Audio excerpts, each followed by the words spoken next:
This is the Adidas Copa Pure .1s, taken over from the Adidas Copa Senses, which launched about 2 years ago. Today, I'll be telling you all you need to know about these boots to decide whether or not you should get a pair.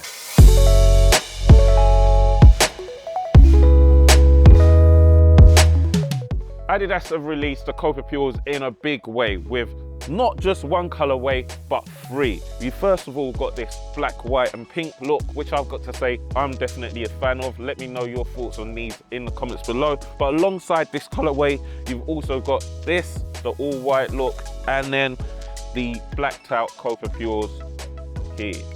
Sporting a new model will be the likes of Gundogan at City, Pedri and Dybala. So those are really technical players and players who love to take loads of touches on the ball. Adidas always look to keep the Copas in line with the modern game. I've got to say, however, with the previous generations, the Copa sets, I felt like the Copas lost its identity with its look. Coming to these, the Copa Pures, the reintroduction of the Adidas branding on the lateral side gives it that really nice classic look. The game is constantly getting faster with players wanting to be faster on the pitch. So Adidas have stripped back plenty of material coming from the previous generation to these, starting off with the sole plate. Can you tell or do you recognize where this is from? It's from the 17.1s, the Nemesis 17.1s, and that's because it was a really light sole plate. So Adidas have reintroduced that onto the new Copa Pures. With the reduction of material on the new Copa Pures, it's 48 grams lighter than the Copa Sense. That's 28% lighter. Another big change coming from the previous generations to these, the Copa Pures, is the upper. Adidas have opted for a cow leather upper. We're used to seeing them using kangaroo leather, but because some parts of the world aren't able to actually sell products with kangaroo leather anymore, Adidas have opted for cow leather, which actually is more sustainable anyway. Now, if you're worrying whether or not the cow leather will live up to what the kangaroo leather offered, well, I've got to say it definitely still has the same qualities. It's still got that kind of buttery feel to the touch. It's not restrictive whatsoever. It's going to hug your foot really nicely and feel really snug.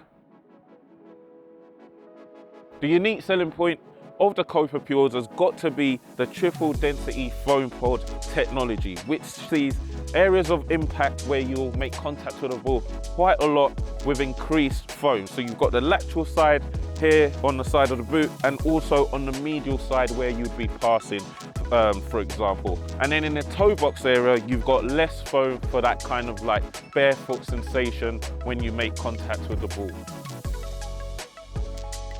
These being the .1s, you of course get laces which are centralized for that good lockdown feel and fit while playing in these. And I've got to say, if you've got wide feet, I'll definitely recommend these because it does look like there's plenty of room for your foot to enter the actual boot. Now I will say they are true to size, so if you're size 9, definitely get a 9 or an 8, getting yourself an 8. The only thing I will say about the Copa Pures in my review is that for my style of play, I would have probably preferred chevron shaped studs, but I definitely remember the Nemesis 17.1s doing the job on the pitch, but personally that's my own preference on these. Now let's talk about pricing. If you're going for the Copa Pure Pluses, then they cost $250. These, the .1s, are £50 less at £200. All in all, guys, as mentioned earlier, you can get the other colorway, so the blacked out or the white pair, and again, laceless or laceless. Definitely a fan of the new look. I definitely prefer the classic look than what they did in the previous model. Let me know your thoughts. But it's been your boy Anu. Until next time, make sure you subscribe and see you later.